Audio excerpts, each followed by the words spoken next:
I'm very proud to have been invited to say a few words on behalf of the Free Speech Union at today's commemoration, and I'm proud to stand up for free speech on a day that surely marks one of the most direct and barbaric attacks on freedom of expression in modern European history.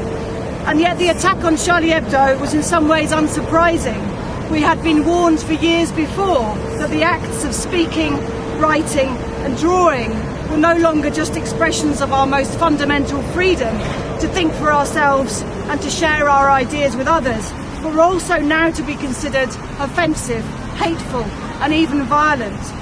4 years earlier, as Mark said, in 2011, the offices of Charlie Hebdo had been firebombed.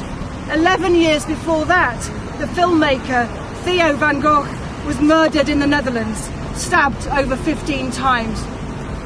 And the attack on Charlie Hebdo came 26 years after a fatwa put a price on the head of Salman Rushdie, eventually leading to him being maimed, blinded, in an attack that was thankfully thwarted by brave individuals. The blanket term terrorism does not accurately describe what these attacks represent. They are political assassinations and attempted assassinations, designed to attack the foundations of democratic societies. They are attacks on all of us, and they serve to discourage us all from speaking our minds, from searching for truth and for standing for what we believe in. There is no more fundamental democratic principle than freedom of speech.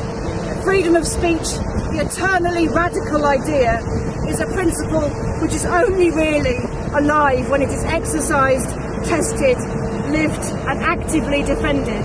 And that is why it's so important that we are here today. We can trust no one other than ourselves to come to the defence of freedom of speech.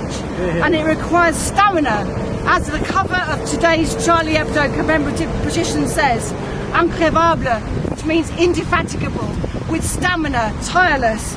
And we need to have a tireless fight in defence of free speech, to be proud to stand in solidarity and in the spirit of Charlie Hebdo. Thank